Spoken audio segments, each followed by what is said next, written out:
Welcome back to the Brighter Web Podcast. Insights on growing a small business using the latest technology and marketing best practices. I am your co-host, Robert. Hey, and I'm Mickey. It's good to be here. Yeah, likewise, Mickey. So we are talking about two exciting pieces of the website development process, Sitemaps and Wireframes. I think you're being kind of tongue-in-cheek with exciting, but it really kind of is. It's where a website starts to come to life, so I'm looking forward to digging in here. Every topic we talk about on this podcast is exciting. There you go. If we make Always. it so. Exactly. All right. Well, let's kind of split these two pieces up and talk about them kind of one at a time, starting with a sitemap. So for those of our listeners who aren't familiar, what is a sitemap? So sitemap is basically just a flowchart showing the pages that need to be created for your site. You can picture a flowchart with boxes and lines and stuff and just kind of lay out what pages you think you need. What's going to be in the main navigation menu? What will the drop downs be if you have them? What other pages might be there? Just kind of laying out all the pages to figure out what you need, what Google might like to see best, what's easiest to see for your users, how to organize.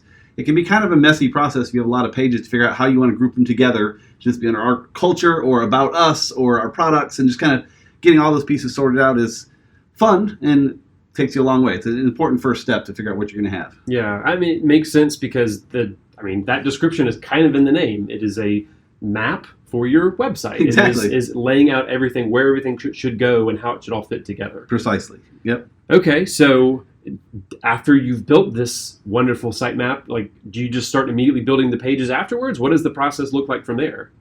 So we like to put one more step in between that called a content outline, kind of figuring out what content needs to be on every page.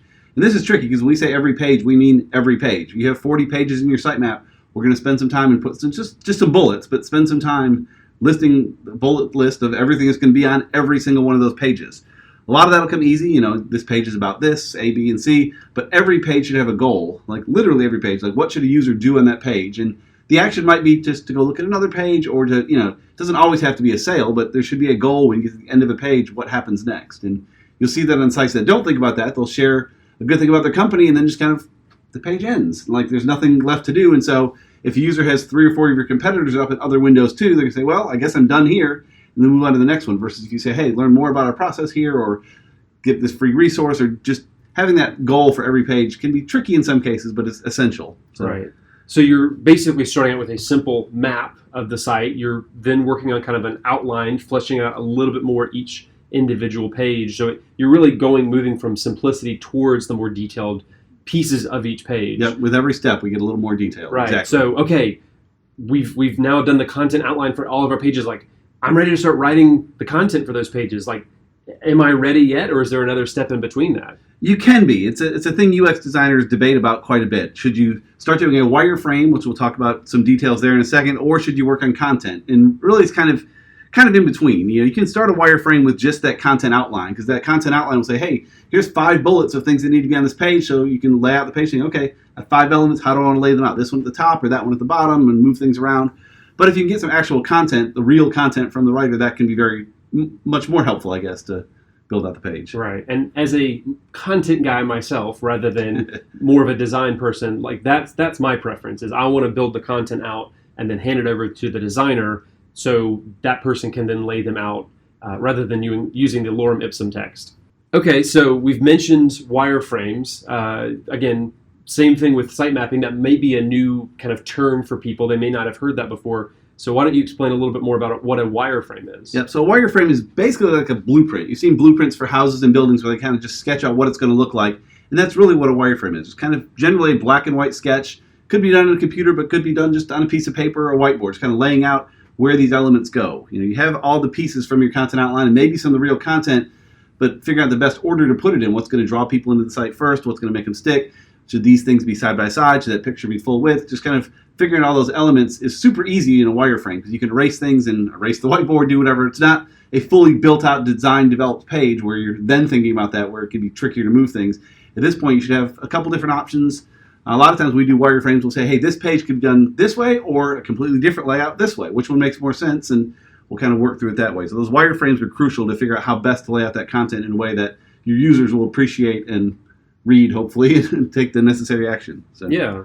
It really, in my mind, is almost like the visualization version of that content outline. Like you're just... It's a good way to put it, yeah. You're putting boxes in place of just some text.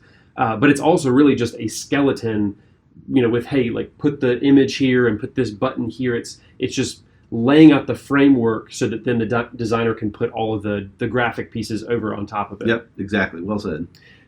So how does this make a website stronger, right? This seems like it would take, a fair amount of thought and time to do all of these kind of things. So why is it worthwhile to take all of these steps in the process of doing a website? Well, I think you said part of it right there. You said it takes a good bit of thought, and that's kind of important. The more you think about your site and really plan for it versus just filling in the boxes on a template, the better off you'll be.